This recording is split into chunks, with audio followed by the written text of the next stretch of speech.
Il-wara nofsinhar it-tajjeb, kif tkellimt diġà l-bieraħ fil-konferenza stampa illi kellna l-bieraħ u anke l-bieraħ tlula, qegħdin insegwu s-sitwazzjoni relatata mat-tixrid tal-coronavirus b'mod attent ħafna, fejn litteralment qegħdin insegwu siegħa b'siegħa u nagħmlu l-aġġustamenti illi jkunu meħtieġa minn żmien għal żmien, minn ħin għal ħin. Inħabbar illum illi b'effett minn għada ser jingħalqu l-istituzzjonijiet edukattivi kollha. B'istituzzjonijiet edukattivi kollha nfisser primarja, sekondarja, post-sekondarja, terzjarja, li allura tinkludi wkoll l-Università ta' Malta. Se jkunu qegħdin jingħalqu wkoll iċ-child care centers, jiġifieri qed jingħalqu l-istituzzjonijiet edukattivi kollha, dak li semmejt kif ukoll b'mod ġenerali. Minn barra l-eluq tal-istituzzjonijiet edukattivi li se jkunu għal perjodu ta' ġimgħa, jiġifieri minn għada sal-ġimgħa ta' wara sa' Friday tal-ġimgħa ta' wara, minn hemmhekk issir reviżjoni tas-sitwazzjoni wieħed jagħti d-direttivi li jkunu meħtieġa dakinhar, jiġifieri qed nitkellmu ġimgħa fi żgur minn għada sa' Friday tal-ġimgħa ta' wara, dakinhar wieħed jieħu deċiżjoni fl-eluq ta' din il-ġimgħa dwar jekk ikunx hemm ħtieġa ta' aktar direttivi. B'effett ukoll immedjat imma se nitolbu li l-attivitajiet tal-massa ma jsirux. Kull fejn hemm attività tal-massa, ħlief jekk hija xi ħaġa strettament neċessarja, dawn m'għandhomx isiru. Nappella lin-nies, nappella lill-poplu tagħna biex ma jattendux attivitajiet tal-massa illi mhumiex meħtieġa. F'dan ir-rigward tkellimna wkoll ma' assoċjazzjonijiet illi kien beħsiebhom iżommu attivitajiet tal-massa fosthom il-Malta Football Association li nirringrazzja tal-kooperazzjoni sħiħa li wriet u ħadet il-miżura bi ftehim magħna wkoll illi l-logħob tal-Senior u l-Youth League isir imma jsir bil-bibien magħluqa. Attivitajiet oħrajn bħalma huma tal-Youth FA u l-Gozo Youth FA se jiġu sospiżi. Dan huwa l-ispirtu li rridu naħdmu fih, spirtu ta' kooperazzjoni. Il-Gvern mhux se jittollera sitwazzjonijiet fejn jagħti direzzjoni li m'għandhomx jinżammu attivitajiet tal-massa u jkun hemm min jinstiga biex dawn l-attivitajiet isiru xorta waħda. Din hija attitudni li mhux se tiġi tollerata. Mhuwiex mument fejn ikollna din l-attitudni, dan huwa mument fejn nuru rispett lejn xulxin u kooperazzjoni sħiħa flimkien. Mhijiex sitwazzjoni illi hija tal-Gvern biss, hija sitwazzjoni ta' pajjiż u għaldaqstant nistennew li jkun hemm il-kooperazzjoni sħiħa. Tkellimna wkoll mal-Arċisqof u mal-Isqof Tawdex b'effett minn nhar it-tnejn li ġej, tinsemmi it-tnejn għaliex fil-weekends diġà hemm din il-prassi, b'effett minn nhar it-tnejn li ġej il-qudies se tibda tixxandar fuq TVM2, se jkollna l-qudies li se tixxandar filgħodu Rużarju li ser jixxandar wara nofsinhar ukoll u l-Arċisqof mistenni iħabbar aktar direzzjonijiet fir-rigward tal-qudies. Bħala partit politiku, l-Partit Laburista se jkun fuq quddiem nett biex jagħti l-eżempju. Se jinżammu attivitajiet politiċi fil-ħdud anke jekk dawn mhumiex ta' masez kbar, imma nħossu li għandu jintbagħat dan il-messaġġ, nkunu proattivi f'dan il-messaġġ ukoll illi ġala darba qed jiġi mwassal dan il-messaġġ li attivitajiet tal-massa ma jkunx hemm, anke fejn il-massa mistennija tkun waħda iżgħar dawn l-attivitajiet ma jsirux. Qed iwasslu nerġgħu il-messaġġ illi s-saħħa tal-poplu tagħna hija l-ewwel u l-ewwel prijorità għal dan il-Gvern. Dan huwa l-mument fejn iva nafu li qed nieħdu deċiżjonijiet illi jistgħu jinħassu li huma skomdi, anzi huwa ċar illi huma skomdi, imma huma deċiżjonijiet illi huma meħtieġa biex inkunu nistgħu nżommu s-sitwazzjoni kif inhi kompletament taħt kontroll, sitwazzjoni ta' kalma fil-pajjiż, sitwazzjoni fejn m'hemm ħtieġa ta' ebda paniku, m'hemm ħtieġa ta' ebda paniku għaliex qed inkunu proattivi fid-deċiżjonijiet. Maħniex qed nistennew.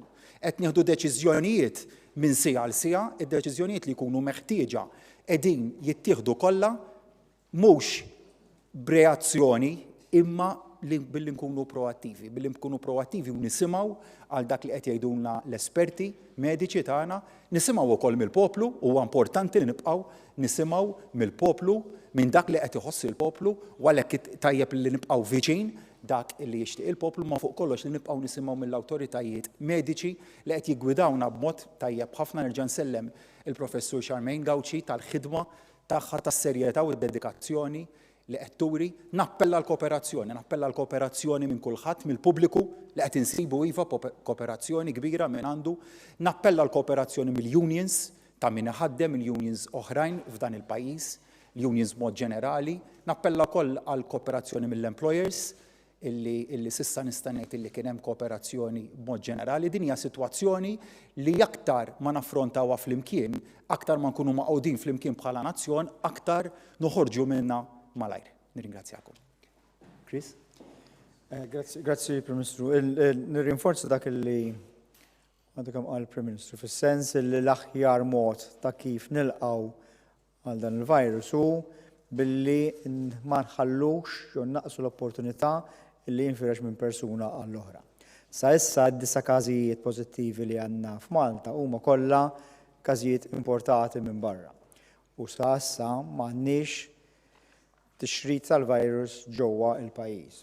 Però anke meta rajna x'ġara f'pajjiżi oħrajn, nistennew illi l-pass li jmiss ikun li jkun hawn tixrid ġewwa l-pajjiż. U allura il-passi li ħabbar il-Prim Ministru llum illi kemm jista' jkun innaqsu kuntatt bejn persuna u oħra u qed nieħduh f'dan is-sens. L-aktar nies vulnerabbli huma l-anzjani. Il-bieraħ tlabna, suġġerejna lill-anzjani illi jekk mhux strettament neċessarji joqogħdu d-dar u ma joħorġux u ma jmorrux f'postijiet li mhux neċessarji fejn ikun jistgħu jintaqgħu ma' persuni oħrajn. Għal dan il-għan, il-skema tal-ispiżjar tal-għażla tiegħek, il-POIC, minn din il-ġimgħa, propju millum, ma ħatuħu numru ta' ġranet, ħatkun qiegħda tqassam stok ta' xarej mediċini lil 140,000 anzjan illi għandna fuq il-lista tagħna biex dawn l-anzjani kollha ikollhom stok ta' xarej tal-mediċina id-dar tagħhom u allura ma jkollhomx għalfejn joħorġu minn darhom sansitra anke biex imorru l-ispiżerija. Ġifieri minn din il-ġimgħa il-140,000 persuna li qegħdin fuq iskema tal-POIC ħajrċievu jew ħajkun jistgħu jiġbru xi ħadd minnhom jiġbrilhom mill-ispiżerija il-mediċini għal xarej sħaħ. Apparti minn hekk, qegħdin ukoll nitolbu illi tfal, speċjalment neputijiet, kemm jista' jkun ma jżurux lill-anzjani tagħhom, lin-nanniet tagħhom. Għax nafu illi għalkemm il-mikrobu fit-tfal ma tantx ikollu effetti ta' saħħa, ġifieri tfal, ftit ikollna tfal, u ftit rajna tfal madwar id-dinja illi il-COVID-19 ħalla xi konsegwenza fuqhom, imma tfal nafu li jistgħu jxerdu il-mikrobu b'mod qawwi. U allura importanti illi nevitaw, mhux speċi li ngħidu għadi, ma nevitaw it-tfal li jżuru f'dawn il-ġranet lin-nanniet tagħhom. Qegħdin ukoll flimkien mal-Ministeru tal-Familja nieħdu l-pass illi millum minn għada naturalment issa nagħlqu d-day centers tal-anzjani peress li qegħdin nagħtu dal-pariri lill-anzjani kemm jista' jkun ma joħorġux mid-djar tagħhom. Irrid nħabbar żewġ miżuri żgħar ukoll anke bħala follow-up tal-bieraħ. L-ewwel nies li n-numru 111 illi huwa l-helpline li qed ikun effettiv ħafna, millum ħankunu qegħdin inżidu l-kapaċità tiegħu b'5 darbiet. Jiġifieri s'issa kellna 10 persuni li kienu qegħdin iwieġbu, jiġifieri wieħed jista' jieħu 10 telefonati simultanjament. Millum, minn aktar tard illum, il-proċess mixi bħalissa, ħankunu qegħdin inżidu 50 operatur li qed jieħu il-telefonati minn fuq il-111 biex bekk ukoll hemm aktar response time qasir. Apparti minn hekk il-bieraħ ħabbarna li dawk il-persuni li qegħdin ġu kwarantina mandatorja, semmejna il-postijiet minn fejn vjaġġaturi jekk ikunu ilhom hemmhekk ikunu ġew minn dal-pajjiż iridu jagħmlu perjodu ta' kwarantina mandatorja. Jekk ikollhom bżonn xi ħtiġijiet jew ta' ikel jew ta' mediċini jistgħu ixemplulna nkunu nistgħu naqduhom. Millum, minn aktar tard illum, u fuq il-website tagħna nkunu qegħdin inħabbru il-ħin eżatt se jkun qed jidħol fis-seħħ helpline għan-nies speċifikament għan-nies fil-kwarantina mandatorja li huwa 21-411-411. 21-411-411. Se jidħol fis-seħħ aktar tard illum. Nsemmi wkoll għax dina ma konniex semmejni għal xi raġuni oħra, illi ġew Għawdex, il-preparamenti ġew Għawdex għaddejjin tajjeb ħafna wkoll u din għaddejjin bħalissa bi preparamenti biex fl-Isptar Ġenerali ta' Għawdex apparti il-mijiet ta' sodot ta' iżolament li qegħdin nippreparaw ġewwa Malta, ikollna 60 sodda ta' iżolament għal jista' jkun. Nisperaw li ma jkollniex bżonnhom, imma ħajkunu qegħdin hemmhekk ukoll biex ir-residenti Għawxin jkunu jistgħu jieħdu servizz tagħhom jekk hemm bżonn ġewwa Għawdex stess. L-ewwel qed nisellem il-Prim Ministru, il-Viċi Prim Ministru nsellem lilkom kollha li qegħdin hawnhekk. Dak li qed nagħmlu llum huwa messaġġ ċar illi għalina s-saħħa hija priorità. Is-saħħa ta' wliedna tiġi l-ewwel u qabel kollox. Jiena qabel ġejtaw kont qiegħed nattendi video conference mal-Ministri kollha tal-Unjoni Ewropea tal-qasam tal-edukazzjoni u bid-deċiżjoni li se nkunu qed nieħdu illum se nkunu wieħed minn minoranza ta' pajjiżi li ħadna id-deċiżjoni li nagħlqu l-istituzzjonijiet edukattivi kollha. Il-maġġoranza tal-pajjiżi tal-Unjoni Ewropea jew malqux l-iskejjel edukattivi jew inkella għalqu partijiet mill-iskejjel edukattivi tagħhom. Aħna se nkunu wieħed minn 8 pajjiżi li allura se nkunu qed nieħdu din id-deċiżjoni għaliex kif qed aħna għalina is-saħħa tal-istudenti tiġi l-ewwel u qabel kollox. It-tieni punt li rrid nagħmel huwa ta' ringrazzjament kbir lill-għalliema, l-edukaturi, LSCs, Senior Management Team, in-nies kollha fis-settur edukattiv illi minn nhar it-tnejn sal-lum minn meta l-ixxu tal-coronavirus komplit tikber fuq l-ispettru nazzjonali, minn nhar it-tnejn sal-lum għamlu ħilithom kollha biex jagħtu l-aqwa servizz edukattiv lit-tfal tagħna. Aħna rajna kooperazzjoni assoluta mill-għalliema, mill-edukaturi, mill-LSCs tagħna u rajna li kkooperaw kemm felħu mal-awtoritajiet mhux biss tagħna tal-Ministeru tagħna manka l-awtoritajiet tas-saħħa.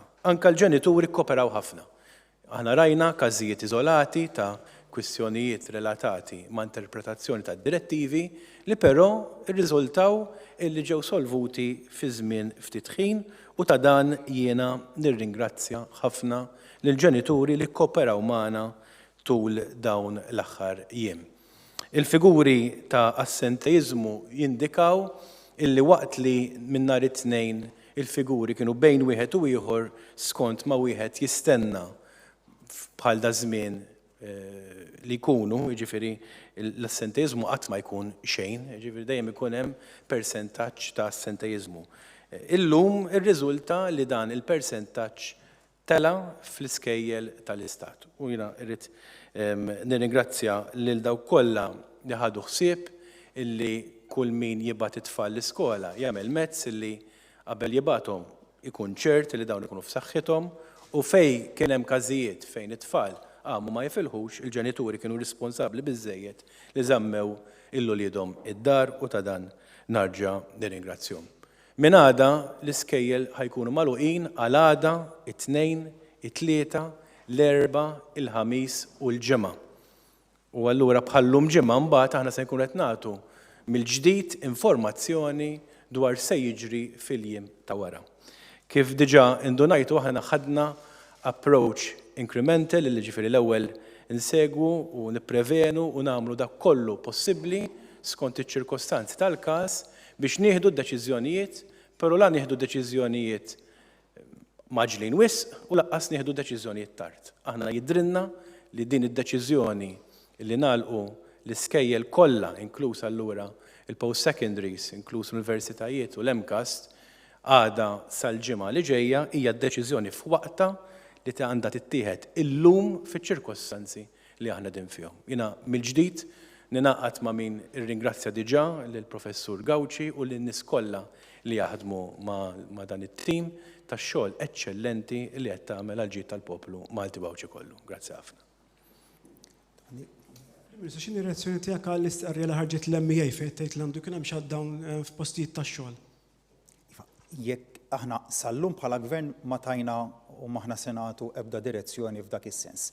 Jekk l-MEA illum tixtieq illi tagħmel shutdown naturalment għandha kull seta illi tagħlaq kull negozju għandu dritt illi jagħmel ix-shutdown tiegħu, jimponi x-shutdown tiegħu. Ma tneskludu ebda miżura f'dan il-mument il-gvern ma jħoss skont il-pariri aħna dejjem nimxu skont il-pariri mediċi li jingħatawna. Illum mhijiex meħtieġa min-naħa tal-gvern li jimponi xi forma ta' shutdown. Prim-Ministru ħater tkun reattiv, jiġifieri għaliex ftit tal-iskejjel kont reattiv. Ġa bdejna naraw l-iskejjel jalqu, ħanerġgħu nkunu reattivi anke għal mod jekk hux ħadd titlob shutdown jew tagħti direttiva għal shutdown anke għal ġenitura xi ħadd inħoloq problema għal ġenituri. U xtaqt ninsaqsi wkoll il-Ministru għall-Edukazzjoni inti jagħti li ola l-assentejiżmu qed tgħid u tirringrazzja l-ġenituri li ma bagħtux it-tfal ma jifirxux l-iskola. Nispera li dal-aħħar kien hemm rapporti ta' 40% ta' studenti li kienu qed imorru l-iskola, nispera li dawk ma kinux kollha morda. Użajt il-kelma nerġa' nkun reattiv, ma naqbel miegħek xejn mal-kelma nerġa' qatt ma konna reattivi, anzi dejjem konna proattivi, dejjem isna s-sitwazzjoni, forsi l-aqwa konferma hija li pajjiżna għandu l-inqas rata ta' persuni infettati. In-numru jikkonferma l-azzjoni tagħna. Ara, jekk ħanimxu b'dan l-argument populist u inti se tgħid li l-iskejjel privati kienu se jalqu minn nhar it-tnejn, aħna qed ngħidlek ħadna miżura li nagħlqu minn għada. Mhix kwistjoni din mhix kwistjoni ta' min se jkun l-ewwel fil-miżuri. L-ħfef ħaġa għall-gvern ippermettili, l-ħfef ħaġa ippermettili ħanwieġbek, m'hemmx għalfejn argumentaw ħanwieġbek. L-ħfef ħaġa tkun li l-gvern jgħid se jalaq il-pajjiż. Fil-kwistjoni tal-iskejjel, il-gvern kellu żewġ elementi sensittivi qudiemu s-saħħa tal-poplu inkluż tat-tfal tagħna, jiena wkoll għandi tifla tiegħi li tmur l-iskola u marret l-iskola għallum. U bħal ġenituri l-oħra kelli l-preokkupazzjonijiet tiegħi wkoll. Is-saħħa u l-edukazzjoni. Mela allura ridna nqisu dawk iż-żewġ affarijiet flimkien ħadna il-pariri kollha illi kienu meħtieġa u minn għada kien il-mument opportun li aħna nagħtu din id-direttiva illi jingħalqu l-iskejjel.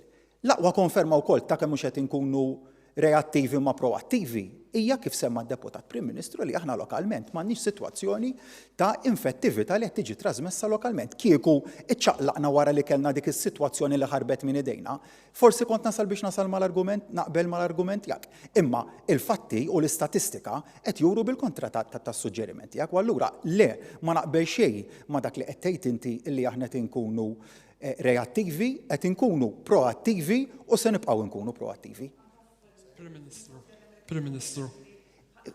Fir-rigward ta' shutdown, maħniex issa mhux nieħdu dik il-miżura ġimagħtejn oħra u tgħid li kontu reattivi, jerġajtu, illum mhijiex meħtieġa. Il-pariri kollha li għandna hija li mhuwiex meħtieġ li l-gvern illum jagħmel shutdown tal-pajjiż kollu, tal-entitajiet tax-xogħol tagħna. Mela allura jekk nagħmluha 3 ijiem oħra, tgħidlix qed tkunu reattivi, le. Illum mhijiex meħtieġa inkun reattiv kieku llum għandna parir biex nagħlqu. U nagħmlu għada, mhijiex iċ-ċirkostanza dik. Iċ-ċirkostanza li għandna llum huwa illi l-awtoritajiet tas-saħħa tagħna qed jgħidulna m'hemm bżonn tagħmlu shutdown. Mela allura ma nagħmlux shutdown. Jekk għada filgħodu, fis-sija ta' filgħodu, fis-satej ta' filgħodu. U min qed naseġġer għax flimkien mal-kollegi tiegħi aħna qed naħdmu. Lejl u nhar m'hemm sibtijiet m'hemmx ħdud, m'hemmx lejl. Qegħdin naħdmu l-ħin kollu. Fil-moment li jkollna parir biex nagħmlu miżura jew oħra, se nimplementawha. U tajjeb ngħid ukoll li aħna maħniex qed immexxu b'remote control. Il-bieraħ Chris u jien morna u dħalna fl-Infectious Diseases Unit fejn qed jiġu kkurati il-pazjenti li għandhom il-coronavirus. Ġifieri maħniex qed noqogħdu immexxu mill-bogħod, qed immorru fuq il-postijiet l-aktar forsi sensittivi, ħalli nkunu nafu verament dak is-servizz kbir li qed jagħmlu n-nurses tagħna, it-tobba tagħna nkunu viċin tagħhom u nemmnu li dak huwa l-mod kif immexxu. Ma nagħmluhiex ma nippolitiċizzaw jew nagħmlux din kwistjoni waħda partiġjana. Din mhijiex kwistjoni partiġjana, din hija kwistjoni li tolqot il-pajjiż, hija kwistjoni nazzjonali u nistenna wkoll li l-oppożizzjoni tikkopera magħna. Grazzi. Prim Ministru, żewġ mistoqsijiet. L-ewwel waħda semmejt li l-attivitajiet tal-massa se jkunu mhux inkoraġġiti li jsiru. F'dan ir-rigward, postijiet bħal bars, restaurants, nightclubs, x'inhu l-parir f'dak ir-rigward? Għamil domanda tajba u domanda li niddiskutuha minn dalodu hawnhekk nappella d-diskrezzjoni. Nistgħu mmorru f'direzzjoni li ngħidu nagħlqu restaurants nagħlqu l-bars. M'għandniex parir biex nagħmlu hekk u ma nemmnux li llum il-ġurnata dik id-direttiva hija meħtieġa u għandha tingħata. Biss però nappella d-diskrezzjoni li fejn hemm stabbilimenti kummerċjali li fihom tinġema l-massa għandha tiġi mis-sidien tal-istabbilimenti kummerċjali innifisom illi ma jinkoraġġux li tattendi l-massa. Jiena l-bieraħ rajt mhux ħanejt instigazzjoni mhux forsi kelma jibsa, ma kien hemm min illi qed jgħid isma' il-gvern qed jgħid l-attività ta' St. Patrick's m'għandix issir imma aħna ħanamluha xorta waħda. Ma naħsibx li dik hija l-attitudni li għandha tittieħed, din hija attitudni ta' sfida li ma tagħmel tajjeb lil ħadd. Dan mhux il-mument li nuru kemm aħna b'saħħitna, dan huwa l-mument li nuru kemm aħna omli u kemm verament impoġġu is-saħħa tan-nies qabel interess kummerċjali. Nifhem illi l-ekonomija tal-pajjiż iva se tkun se jkollha impatt. Għalhekk nirringrazzjaw il-ħidma li saret f'dawn l-aħħar 7 snin ta' gvern li għandna ekonomija b'saħħitha u reżiljenti li ħsibna għal din il-ġurnata kollha aħna dejjem imxejna bil-politika ta' inġemmaw u jkollna l-fondi biżżejjed għal dik il-ġurnata fejn ikollna bżonn illi bħala pajjiż jew jista' jkollok sitwazzjoni fejn jkollok impatt ekonomiku dal-miżuri nifhem li se jkunu qegħdin iħallu impatt ekonomiku, però nerġa' nappella l-kooperazzjoni minn kulħadd. Dan hu l-mument fejn ninaqdu flimkien bħala pajjiż u iktar ma ninaqdu, iktar ma naħdmu b'mod kumpatt, aktar noħorġu mis-sitwazzjoni malajr. The school closure is going to obviously have a knock-on impact. You're going to have a lot of parents who are going to have to take leave, and that's going to impact businesses as well. What's going to be done to mitigate that? And has the government perhaps considered tapping into the passport sale fund to help struggling businesses? Grazzi Jacob. L-ewwel miżura li ngħatat b'mod immedjat jiġifieri l-għeluq tal-iskejjel u l-istituzzjonijiet edukattivi minn għada hija ntiża biex tippreserva s-saħħa pubblika. Nerġa' ntenni illi s-saħħa pubblika hija l-prijorità għal dan il-gvern. Impatt se jitħalla. L-impatt qegħdin niddiskutuh għada stess għandna laqat, nifhem ukoll imma li mhijiex kwistjoni ta' gvern bistin. Jiġifieri il-gvern se jkun qed iqis l-impatt, ser ikun qed jagħti l-kontribut tiegħu għall-impatt, però nifhem ukoll illi hemm leave illi ħafna persuni għandhom u għadu mhuwiex meħud f'dan il-mument jekk se jkun hemm ġenituri li jridu jżommu l-itfal magħhom minħabba li mhux ser ikun hemm l-iskejjel mhux se jkunu miftuħin. Hemm ukoll il-leave illi jrid jiġu meħud ma ħanet neskludu xejn bħala gvern, bħala assistenza, bħala għajnuna, però kulħadd irid jerfa' l-parti tiegħu. Prim Ministru, inti qed li attivitajiet ta' massa għandhom jifqu jew ma jsirux. Min kien ilu jippjanat jiġ u wasal iż-żmien forsi biex jiżżewweġ f'dawn il-ġranet. X'ħaj jiġri? Għandu jwaqqaf it-tieġ ma jsirx? Domanda li diġà saqsew li wkoll dalodu, jekk se jkun hemm attività ta' massa u tieġ huwa meqjus bħala attività tal-massa, il-parir it-tajjeb ikun li dik l-attività tiġi posposta. Nifhem hija ċirkostanza diffiċli, hija ċirkostanza partikolari, għandek minn ħajżewweġ ftit tal-ġranet oħra, però hemm kwistjoni ta' saħħa pubblika u nemmnu li l-kwistjoni ta' saħħa pubblika teleb kwalunkwe ċirkostanza oħra. U għalhekk nifhem li hemm din id-diffikultà u nissimpatizza. Bħala gvern maħna se nagħlqu għajnejna għal ebda realtà u għalhekk aħna sensittivi mal-bżonnijiet tan-nies, però din hija ċirkostanza li mhux Malta tinsab fiha, din hija ċirkostanza li jinsabu fiha aktar minn 100 pajjiż madwar id-dinja. U iktar ma nkunu proattivi fil-miżuri li qegħdin nieqfu, li qegħdin nieħdu, anqas ikollna nieħdu miżuri riġidi aktar il-qudiem. U r-realtà turi li jekk illum min qed jorganizza tiġ jista' jagħżel li jinjora dak li qed ngħid jien illum. Jista'. Imma ma nissuġġerix li jkun hekk u ma nirrakkomandax li jkun hekk għax jekk jiġri hekk ikollna nżidu l-miżuri. U dik hija r-realtà. Jekk il-poplu mhux se jikkopera magħna u mhux se jobdi il-miżuri li qegħdin inħabbru, ikun ifisser li jkollna nżidu aktar miżuri biex inkomplu naqsu s-sogru ta' trasmissjoni tal-marda u jkun ifisser li nkollna nżidu l-infurzar ukoll. Mela, naħseb mistoqsija għas-Sur Bonnici. Semmejtu li l-iskejjel se jingħalqu minn għada. Issa fil-konkret kif ħataħdem din jiġifieri it-teachers se jibqgħu jmorru l-iskejjel, it-tfal ikollu ħafna attivitajiet wara l-iskola, privatijiet, sports, l-affarijiet għandhom jinqatgħu ukoll it-tfal se jingħataw xi tip ta' taħriġ meta jkunu id-dar, xi online virtual learning, iktar affarijiet fil-konkret kif ħataħdem din is-sistema. Iva, grazzi ħafna ta' din id-domanda. L-ewwel nixtieq nabbina ma' domanda oħra li saret, ejja ma nippolitiċizzawx is-settur tal-edukazzjoni. Is-settur tal-edukazzjoni huwa importanti wisq biex isir parti minn xi ballun politiku. F'din il-ġimgħa it-tfal attendew l-iskejjel tagħna, l-affarijiet imxew il-qudiem, l-edukaturi għamlu ħlithom kollha u narġa' nirringrazzjahom talli taw edukazzjoni ta' kwalità anke din il-ġimgħa kif dejjem jagħtu. Fejn jidħlu dawn il-miżuri, naturalment se jkun hemm impatt. U jiena l-impatt naqsmu fit-tnejn, għandek l-ewwel impatt fejn għandu x'jaqsam li t-tfal ma jmorrux l-iskola. L-effett dirett huwa wkoll illi l-għalliema ma jmorrux l-iskola wkoll, u allura l-għalliema tal-iskejjel tal-gvern mhux se jiġu obbligati li jmorru l-iskola, m'għandhomx dan l-obbligu li jmorru l-iskola, bl-istess mod li t-tfal m'għandhomx l-obbligu li jmorru l-iskola. Fejn jidħlu mbagħad privatijiet illi ma jsirux mill-Dipartiment tal-Edukazzjoni ma jsiru b'mod privat minn nies individwali, jiena nappella għal bon sens. Il-bon sens jitlob illi la darba aħna qed nagħmlu appell biex kemm jista' jkun attivitajiet illi jiġbru fihom klassijiet li jkun hemm fihom numru ta' studenti ma jsirux, allura huwa loġiku li wieħed jikkonkludi li la darba l-gvern ħass li għandu jagħlaq l-iskejjel, allura bl-istess mod nappellaw għal bon sens anke minn min jagħti dat-tip ta' privatijiet. Fejn jidħol online learning. Jiena kif qed qabel għandek hemm ġej mill-laqgħa bil-video conference mal-Ministri tal-Edukazzjoni tal-Unjoni Ewropea kollha li kollha bilna illi alternattiva importanti għal dawn il-jiem għandha tkun illi jkun hemm edukazzjoni li tingħata online. Jiena infurmat illi l-Università ta' Malta diġà ippreparat ruħha sabiex tipprovdi tagħlim online u fil-fatt hekk kif tispiċċa din il-konferenza stampa se jingħataw id-dettalji mill-Università ta' Malta lill-lecturers tagħha sabiex ikun hemm dat-tip ta' tagħlim online.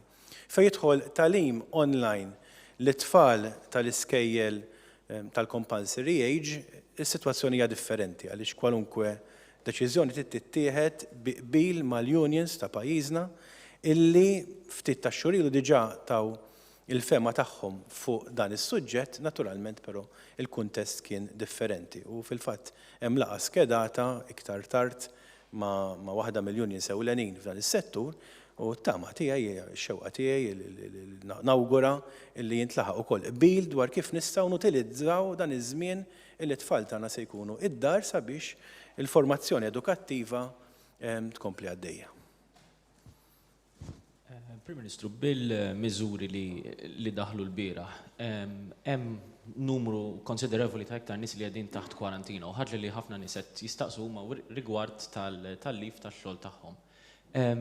Bażikament daqsxejn kjarifika fuq min ser ikun qed iħallas dal-lif li kellhom jieħdu għall-kwarantina se toħroġ mill-lif personali jew se jkun hemm xi involviment tal-gvern, ma nafx forsi daqsxejn iktar kjarifika fuq. Dawn huma domanda rilevanti ħafna. Dawn huma u diġà sar li aċċenna għal dan il-punt.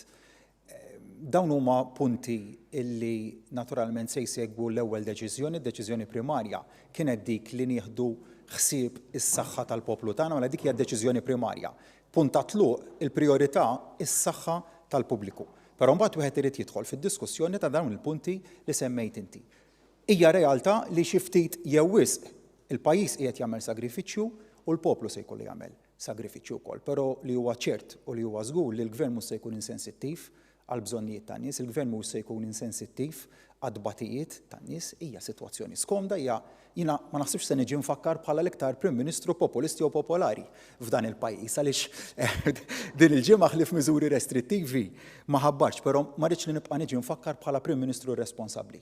Dik tkun xi ħaġa li l-kuxjenza tiegħi ma taħfiri li qatt u għal daqstant dan huwa l-mument li nagħtu deċiżjonijiet li huma responsabbli, però fl-istess waqt nifhem ukoll partikolarment għall-kategorija tal-poplu tagħna, taż-żgħir, tal-batut u tal-fqir li daw il-miżuri jista' jkollhom impatt negattiv ħafna u nista' nassigura wkoll li żgur maħnis se nkunu qegħdin ninsew dik il-faxxa tal-poplu tagħna minn għada stess, anzi millum stess se niddiskutu dawn il-punti li semmejt inti se nkunu qegħdin inresqu wkoll il-proposti tagħna f'dan is-sens se nkunu qed niltaqgħu mal-assoċjazzjonijiet ta' min iħaddem, mal-unions, mal-entitajiet kollha. U wieħed imbagħad jieħu deċiżjonijiet fil-qrib ukoll. It-twaqqif tal-iskejjel, diħa tkun għattot tal-iskejjel tal-Inglis ukoll. Next week ħajkun hemm l-oral examinations tal-Medsec qed tippjanaw li tikkanċellawhom u l-bieraħ ħriġtu miżuri ta' kwarantina obbligatorja, issa tfal ħajamlu ġimgħa d-dar. Ħatkunu qed taraw li tinforzaw li eżempju tfal ma jmorrux playgrounds, tfal ma jmorrux ma jħorġux mid-dar. On those days. Il-parti edukattiva? Parti edukattiva. Mela l-ewwel nett aħna ħejjejna għal dawn l-eventwalitajiet mhux issa, ġifieri aħna mhux qomna filgħodu u qed nara jekk jingħalqu l-iskejjel x'ħan nagħmlu. Aħna ilna nħejju pjanijiet ta' kontingenza minn jimilu, minn żmien ilu minn meta feġġa din iċ-ċirkostanza fuq l-isfera nazzjonali. Fejn jidħlu l-eżamijiet ta' low levels daw l-eżamijiet importanti ħafna l-istudenti u naf li hemm nies bħalissa qed jarawna u qed jistudjaw bħalissa għax għandhom l-oralijiet ġejjin fil-jiem li ġejjin, diġà saru arranġamenti mal-Medsec illi kif taf jopera b'mod indipendenti kompletament mill-gvern, ġifieri jiena m'għandi ebda poter nindaħal lill-Medsec x'tagħmel, imma mal-Medsec diġà ftemna illi jkun hemm arranġamenti eċċezzjonali f'każ li l-iskejjel jingħalqu. Fil-fatt il-Medsec se tkun qed tħabbar allura dawn l-arranġamenti eċċezzjonali x'inhuma, partikolarment to cut a long story short illi fejt l-oralijiet għal din id-darba biss ma jkunux parti mill-measurement tal-riżultat finali. Ġifieri għal din id-darba biss minħabba ċirkostanzi straordinarji li qed ngħixu fihom l-eżami jistrieħ fuq ir-written u mhux fuq l-oral. Dwar il-kwistjoni tat-tfal li naturalment jekk mhux qed imorru l-iskola aħna qed nagħmluha din miżura biex ma jkunx hemm taħlit inutili, ma jkunx hemm taħlit żejjed illi ċ-ċirkostanzi ma jirrikjedux li jkun hemm dat taħlit u allura nappellaw għal bon sens biex il-ġenituri naturalment iżommu tfal f'postijiet konfinati u għalhekk ir-raġunija li qed nagħmlu qed nieħdu din id-deċiżjoni. Ġifieri d-deċiżjoni li nagħlqu l-iskejjel twellet allura konsegwenzi loġiċi li aħna nappellaw il-ġenituri għal kooperazzjoni sħiħa biex kemm jista' jkun it-tfal tagħna ikunu protetti. Id-domanda mhux fis-sħiħ. What do you think you're going to gain from this, from removing kids from schools that you wouldn't gain from a total lockdown? So what I'm trying to understand is why we're going this far but not a little bit further, and what do you think sort of success will look like? You know, what are we really trying to avoid? That's one question. The other thing is there anything that you've done so far that you feel was a little bit too late? I'm sure there are a lot of disagreements internally and you know, different types of advice. And the Motor Police Association today issued a statement saying that they haven't been given any guidelines regarding the enforcement of mandatory quarantine. Can you explain if that's going to be changed or? Forsi kemm iwieġeb ma weġibx domanda importanti tas-senjur, skużawni. Dwar il-kwistjoni tal-iskejl jekk tapplikax din id-direzzjoni l-iskejl tal-Knisja kif ukoll għall-iskejl indipendenti. Jiena kont f'kuntatt kontinwu ma' Father Charles Mallija li huwa il-persuna responsabbli mill-iskejl tal-Knisja illi għamilna ftehim ma' Father Charles illi kwalunkwe deċiżjoni li jieħu l-Gvern il-Knisja se tkun qed issegwi dik id-deċiżjoni. Ġifieri fejn jidħlu skejjel tal-Knisja dawn se jimxu in line mad direttiv li aħna tajna illum bħala skejjel tal-Gvern fejn jidħlu skejjel indipendenti, numru ta' skejjel diġà ħabbru illi nhar it-tnejn mhumiex se jiftħu u jiena qed nifhem allura illi l-iskejjel indipendenti se jimxu wkoll ma' din il-linja. Fejn jidħlu l-iskejjel li jgħallmu l-Ingliż il-dimensjoni hija differenti għaliex hawnhekk qed nitkellmu essenzjalment fuq turisti li ġejjin minn Malta, skużawni, minn barra minn Malta, u allura diġà japplikaw għalihom id-direttiv li ħriġna fl-aħħar jiem. Aħna għandna l-vantaġġ illi nistgħu naraw x'ġara epidemiologically, ġifieri kif infirxet il-marda ġo pajjiżi oħrajn. Fiċ-Ċina, fl-Italja u ħafna żjed pajjiżi issa fl-Ewropa. Ħafna pajjiżi fl-Ewropa jidhru li qegħdin ftit ġranet u ftit ġimgħat wara l-Italja. Allura aħna nistgħu naraw dik li jgħidu l-epidemiological curve, ġifieri kif tikber l-spread u kif jikbru l-każijiet tal-COVID-19 u nippjanaw skont dak li nistennew li jiġri f'pajjiżna abbażi ta' dak li ġara f'pajjiżi oħra. Ġifieri aħna qegħdin fuq il-parti tal-curve fejn qatt għandna biss każijiet importati u allura m'għandniex trasmissjoni lokali. Però dawk il-każijiet importati qegħdin jilħqu ċertu numru li għall-popolazzjoni tagħna huwa sinifikanti. Ġifieri meta kellna l-ewwel jew t-tieni grupp każijiet, konna qed nikkonċentraw aktar fuq illi nżommu l-każijiet il-bogħod.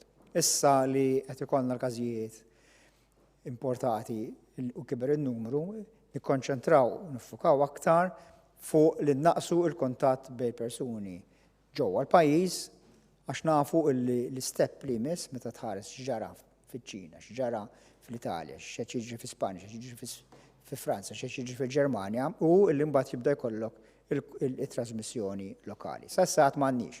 U allura il-miżuri li qegħdin nieħdu llum huma skont fejn qegħdin fuq dak il-curve. Jekk eventwalment ikollna u spjegajt għall-bier, trasmissjoni lokali sostnuta, ġifieri xi tfisser li xi ħadd minn barra ta' il-persuna ġo Malta u dik il-persuna ta' tal-persuna oħra. Sustained transmission. Imbagħad immorru għal miżuri iżjed drastiċi minn dawk li qegħdin nieħdu sa issa. Ġifieri għandna dak il-vantaġġ li naraw x'inhu jiġu barra u nistgħu nagħmlu d-deċiżjonijiet tagħna nibbażaw id-deċiżjonijiet tagħna fuq evidenza xjentifika. Ġifieri mhux kif qalu qomna fil-għodu ddeċidejna li llum ħanagħmlu hekk, imma fuq evidenza xjentifika. X'ikun is-suċċess? Is-suċċess ikun illi nispredjaw kemm jista' jkun il-każijiet illi ħajġu Malta. Ġifieri aħna l-ar ħaġa li jista' jiġri illi jiġri kollox f'ġimgħa. Ġifieri jekk aħna qed nistennew li ħajmirdu tant persuni li daw kollha jimirdu f'ġimgħa. U hekk jiġri hekk allura ifisser li s-sistema tas-saħħa tagħna il-pajjiż kollu ikun iswompjat. Is-suċċess ikun meta aħna mhux għax nkunu naqqasna n-numri għax eventwalment iva nafu li n-numri ħajkunu li ħajkunu. Imma li nwessaw kemm nistgħu il-curve biex ma jkollniex numru kbir ta' każijiet f'Salt. Dak hu li qegħdin nagħmlu u dak hu li aħna jfisser li nkunu għamilna suċċess. Li ntawru kemm jista' jkun. Imma at this point m'għandniex għalfejn immorru daqshekk mod drastiku għax m'għandniex local spread sostenuta. Meta jkollna dik waħda mill-affarijiet li rridu nikkonsidraw. Il-vantaġġ hu nerġa' ngħid li nistgħu naraw ġara f'pajjiżi oħra nkunu dejjem pass qabel dak li naħsbu li ġej. U f'dak każ qed nagħmlu billi qed naħsbu issa li ħajġri li ħajkun hemm jibda jkun hemm trasmissjoni sostnuta u allura tinnaqsu l-aktar postijiet fejn jkun hemm nies bħal huma l-iskejjel u attivitajiet tal-massa. Tal-Malta Police Association, forsi nista' nitkellem ftit jiena għaliex sa xarejn ilu kont l-avukat tal-assoċjazzjoni għal ma nafx kemm il-sena. U minn hawnhekk insellem il-Malta Police Association u l-POU tal-ħidma tajba tagħhom. Fatwalment mhumiex korretti għaliex il-bieraħ stess jiena informat illi wara l-konferenza stampa inżamm meeting fejn fost oħrajn kien hemm preżenti il-Kummissarju tal-Pulizija, ġifieri l-Aġent Kummissarju tal-Pulizija ltaqa' mal-Kap taċ-Ċivil ma' persuni oħrajn fosthom il-Professur Charmaine Gawci u saret diskussjoni dwar kif il-miżuri imħabbrin il-bieraħ ser jiġu implementati, però hekk nagħmel appell il-unions. Ejja nikkoperaw. Nifhem l-importanza ta' trade unionizmu f'pajjiżna fil-mument li fih qegħdin nirrinfaċċjaw sitwazzjoni ta' saħħa pubblika. Nappella biex l-element ta' trade unionizmu ma jkunx wieħed militanti.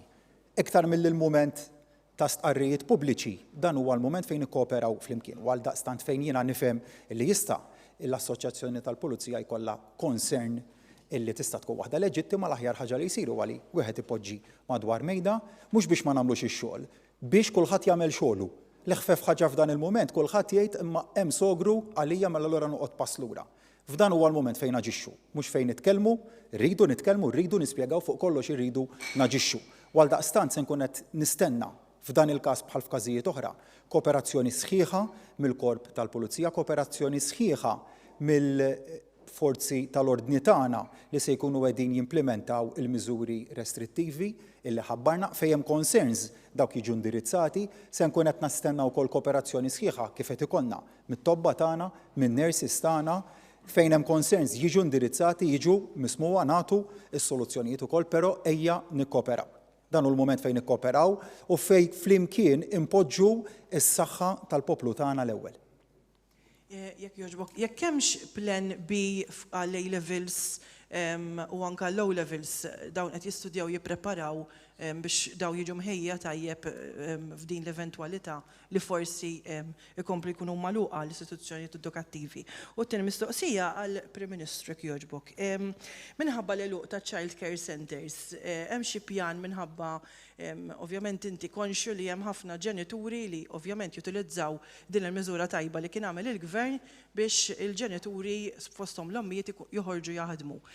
Forsi xi tip ta' direzzjoni għal min ma jmistax imur għax-xogħol biex jibqa' mat-tfal għax m'għandux issa din l-opportunità għal din il-ġimgħa u forsi jekk ikun hemm bżonn li din titwal.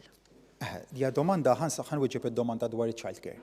Diġà ġejt mistoqsi żewġ domandi f'dak is-sens u wieġibt id-domanda risposta li tajt għal dawk iż-żewġ domandi tot ukoll l-eventwalità ta' min juża s-servizz ta' childcare, nifhem li se jkun hemm dawn id-diffikultajiet u dbatijiet ukoll, dbatijiet forsi għal min jista' lanqas fil-faxex differenti tas-soċjetà tagħna u għal daqstant iva dan huwa mument fejn kulħadd trid jerfa' xi parti mis-sagrifiċċju, però żgur li bħala gvern mhux se nkunu insensittivi għad dbatijiet. Jiġifieri fejn hemm f'dan il-mument se jkun fl-immedjat min irid joqgħod ma' tfal għax ma jistax jibgħathom child care centers biex imur jaħdem, irid juża il-leave illi għadu mhux utilizzat, però bħala gvern mhux se ngħidu titterfgħu jrid jerfgħu kollu min jaħdem, maħniex qed ngħidu hekk. Qed ngħidu li ħanpoġġu bil-qiegħda millum minn għada nkomplu wara għada u nibqgħu għaddejjin sakemm insibu soluzzjonijiet li huma ġusti għal kulħadd fl-aħħar mill-aħħar il-pajjiż l-istat għalhekk qiegħed hemmhekk ukoll mhux qiegħed hemmhekk biss biex jiftaħar bir-riżultati ekonomiċi, imma qiegħed hemmhekk ukoll biex l-ekonomija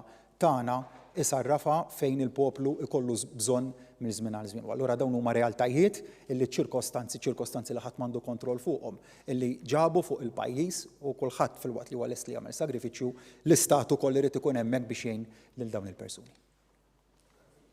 Grazzi. L-A-levels. L-A-levels u l-A-levels. Narġa' nirrepeti li fejn jidħol il-Medsec Board dan huwa kompletament autonomu u indipendenti mill-Gvern. Il-Gvern ma jindaħax fl-operat tal-Medsec Board, nagħmilha ċara kristall, però iltqajna diġà mal-Medsec Board minn qabel fl-eventwalità li aħna niddeċiedu illi ma jsirux iktar klassijiet ta' tfal għal numru għal-perjodu kif qed ngħidu u bilna mal-Medsec illi f'każ li jiġri hekk toħroġ direttivi fejn qed ngħidu qed neżentaw mill-oral part of the exam. Fejn jidħol ir-written part dik ħadd tiġi iktar tard. Fadal mhux ħażin u żgur illi bħallum ġimgħa se nkunu qegħdin nindirizzaw dik il-component tas-sistema kollha li jkun fadal numru ta' żmien biex tasal għaliha. Grazzi.